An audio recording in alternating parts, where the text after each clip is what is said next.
하나님 아버지, 코로나19 바이러스로 인해 예배당에 모이지는 못하지만 이렇게 영상으로나마 하나님의 말씀을 나누고 기도할 수 있게 하심을 감사합니다. 우리의 상황과 환경과 상관없이 우리의 예배를 받으시고 우리의 기도를 들으시는 줄 믿습니다. 하나님 앞에 나아가는 이 시간을 주님께서 기뻐 받아주시고 성령 충만으로 우리를 인도해 주시옵소서. 예수님의 이름으로 기도하옵나이다. 아멘. 오늘 우리에게 주시는 하나님의 말씀은 마태복음 21장 1절에서 11절까지의 말씀입니다. 제가 봉독하겠습니다. 그들이 예루살렘에 가까이 가서 감람산 벳바게에 이르렀을 때에 예수께서 두 제자를 보내시며 이르시되 너희는 맞은편 마을로 가라. 그리하면 곧 매인 나귀와 나귀 새끼가 함께 있는 것을 보리니 풀어 내게로 끌고 오라. 만일 누가 무슨 말을 하거든 주가 쓰시겠다 하라. 그리하면 즉시 보내리라 하시니 이는 선지자를 통하여 하신 말씀을 이루려 하심이라. 일러스되 시온 딸에게 이르기를 내 왕이 내게 임하나니 그는 겸손하여 나귀 곧 멍에 매는 짐승의 새끼를 타도다 하라 하였느니라. 제자들이 가서 예수께서 명하신 대로 하여 나귀와 나귀 새끼를 끌고 와서 자기들의 겉옷을 그 위에 얹음에 예수께서 그 위에 타시니 무리의 대다수는 그들의 겉옷을 길에 펴고 다른 이들은 나뭇가지를 베어 길에 펴고 앞에서 가고 뒤에서 따르는 무리가 소리 높여 이르되 호산나 다윗의 자손이여 찬송하리로다. 주의 이름으로 오시는 이여 가장 높은 곳에서 호산나 하더라. 예수께서 예루살렘에 들어가시니 온 성이 소동하여 이르되 이는 누구냐 하거늘 무리가 이르되 갈릴리 나사렛에서 나온 선지자 예수라 하니라. 아멘. 오늘 말씀은 예수님께서 예루살렘에 입성하신 사건을 기록하고 있습니다. 예수님께서 예루살렘으로 들어가신 것이 처음은 아니지만 오늘 말씀에 기록된 것은 조금 특별합니다. 왜냐하면 예수님께서는 십자가에 달려 죽기 위해서 예루살렘에 들어가셨기 때문입니다. 그래서 성경도 조금은 특별한 사건을 기록하고 있습니다. 예루살렘 가까이 갔을 때에 예수님께서는 두 제자를 보내셔서 나귀를 끌고 오라고 하신 사건입니다. 마을에 매인 나귀가 있다는 것은 주인이 있다는 뜻인데 예수님께서는 3절에서 만일 누가 무슨 말을 하거든 주가 쓰시겠다 하라. 그리하면 즉시 보내리라 라고 말씀하셨습니다. 예수님께서 미리 그 나귀 주인과 합의를 하신 건지는 잘 모르지만은 주가 쓰시겠다 하라 라는 이 말씀은 엄청난 확신과 힘이 담겨 있는 것 같습니다. 무조건 나귀를 데려와야만 하는 것처럼 말입니다. 왜 그런가 하니 4절에서 이는 선지자를 통하여 하신 말씀을 이루려 하심이라 라고 기록합니다. 이어서 5절은 예수님께서 무슨 말씀을 이루려고 하셨는가를 알려줍니다. 그것은 스가랴 9장 9절의 말씀과 이사야 62장 11절 말씀을 함께 인용하여 시온 딸에게 이르기를 내 왕이 내게 임하나니 그는 겸손하여 나귀 곧 멍에 매는 짐승의 새끼를 탔도다 하라 하였느니라 라고 말씀합니다. 쉽게 말해서 왕은 겸손해서 나귀를 타고 온다는 것입니다. 그래서 왕이신 예수님께서 그 말씀을 이루기 위해 나귀를 데려오라 하셨고 이제 그 나귀를 타고 예루살렘으로 들어가려 하신다는 겁니다. 제자들은 예수님의 말씀에 순종하여 나귀를 끌고 와서 자기들의 겉옷을 나귀 위에 얹었습니다. 옷을 펼쳐 놓는 것은 구약시대의 북이스라엘의 왕이었던 예후가 왕으로 등극할 때의 모습을 생각나게 합니다. 열왕기하 9장에 보시면 예후가 백성들에게 선지자 엘리사가 하나님의 말씀을 따라 나에게 왕으로 기름을 부었다고 얘기하는 장면이 나옵니다. 이때 백성들이 각각 자기의 옷을 급히 가져다가 예후의 밑에 깔고 나팔을 불며 예후를 왕으로 인정했습니다. 제자들과 사람들은 그것을 기억하고 급히 왕에게 자기의 옷을 펼친 것 같습니다.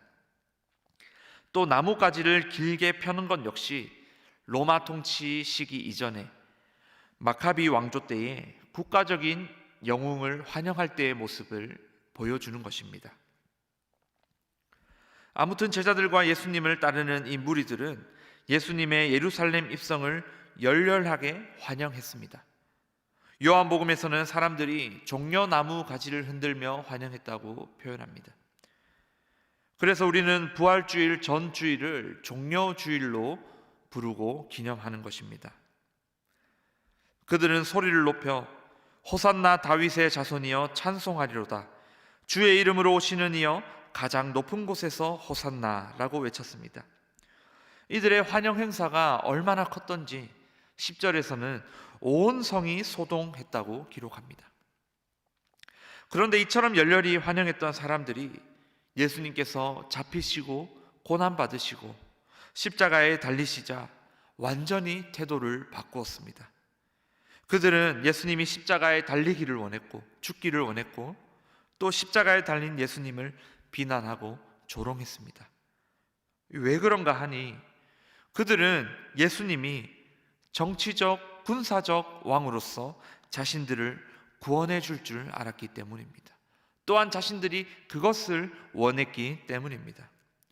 그래서 자신들의 생각과 전혀 다르게 고난받고 죽으니 더 이상 그를 왕으로 여길 필요가, 가치가 없어진 것입니다.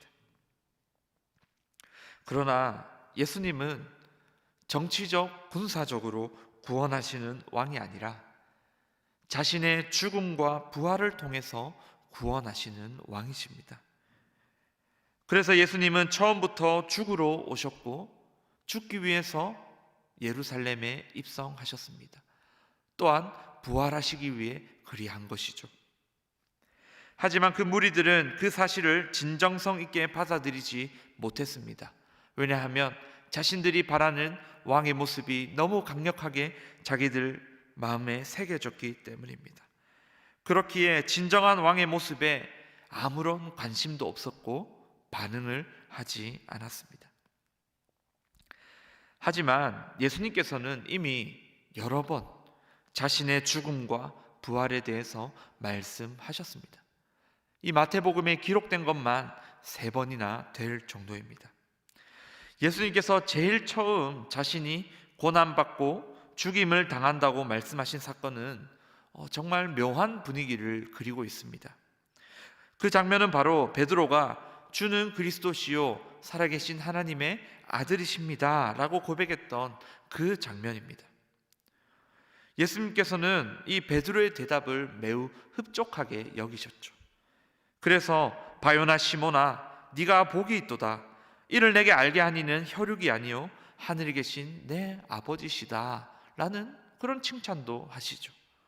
또 이어서는 또 내가 내게 이르노니 너는 베드로라, 내가 이 반석 위에 내 교회를 세우리니 음부의 권세가 이기지 못하리라. 내가 천국 열쇠를 내게 주리니 내가 땅에서 무엇이든지 매면 하늘에서도 매일 것이요 내가 땅에서 무엇이든지 풀면 하늘에서도 풀리리라 라는 말씀까지도, 라는 축복까지도 하셨습니다. 여기까지만 보면 뭔가 스승과 제자의 그런 훈훈한 장면을 그리고 있는 것처럼 보입니다.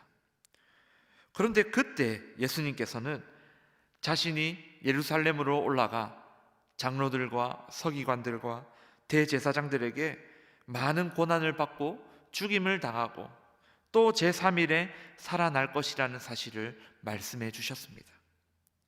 자신의 죽음과 부활을 통해서 자신의 백성을 구원하고자 하는 그 왕의 뜻을 전달하셨습니다. 그런데 이 말씀을 들은 베드로는 불과 조금 전에 주는 그리스도시요 하나님의 아들이시다라고 고백했던 이 베드로는 결코 그 일이 주께 일어나지 않을 겁니다 라고 이야기를 합니다. 주님을 그리스도시라고 고백하면서도 왕의 죽음과 부활을 통한 구원을 거부하고 받아들이지 못하고 있는 것입니다.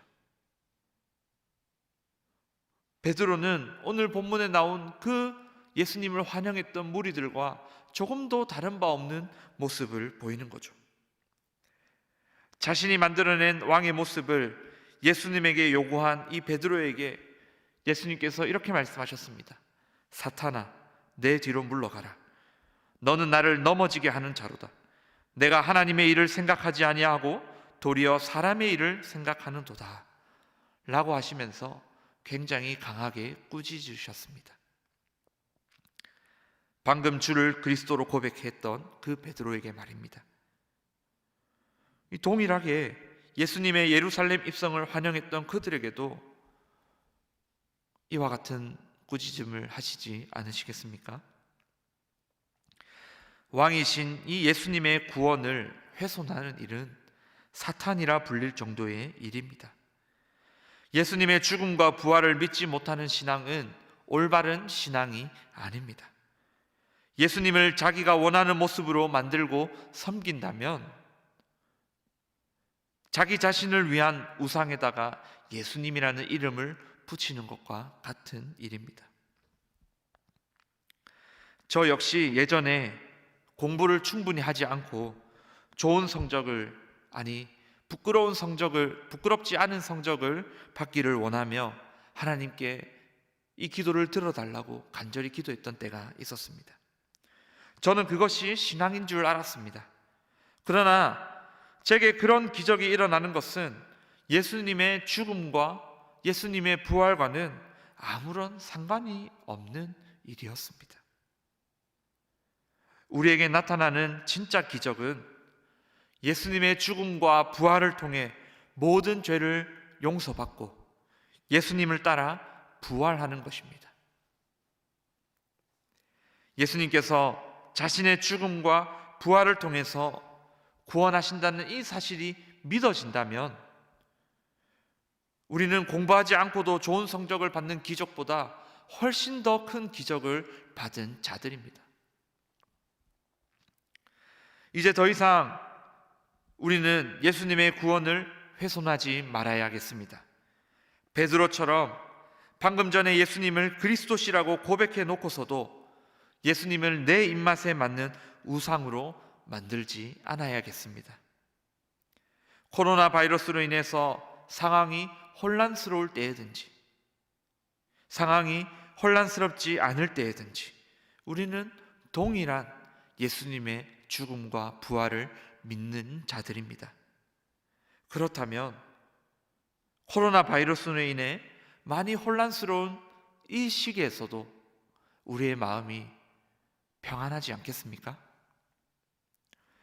제자들처럼 배 위에서 풍랑을 만난 것 같을 때에 눈앞에 닥친 풍랑을 보고 당황하고 두려워하고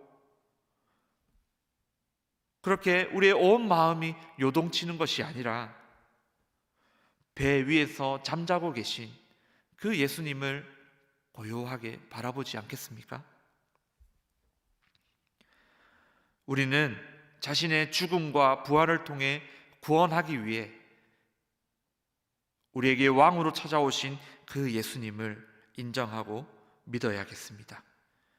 구약 성경의 말씀을 이루기 위해 나귀를 타셨던 그 예수님께서 자신을 믿는 자들을 구원하신다는 그 말씀을 이루지 않으시겠습니까? 반드시 이루십니다. 우리를 구원하신 예수님을 믿고 그 예수님의 말씀을 신뢰함으로써 구원받은 자들에게 주시는 그 하나님의 평안이 저와 여러분에게 있기를 축복합니다. 함께 기도하시겠습니다. 하나님 아버지, 예수님의 죽음과 부활을 통해서 우리 죄를 용서해 주시고 또한 우리도 부활하게 되는 이 사랑과 은혜를 베풀어 주시니 감사합니다.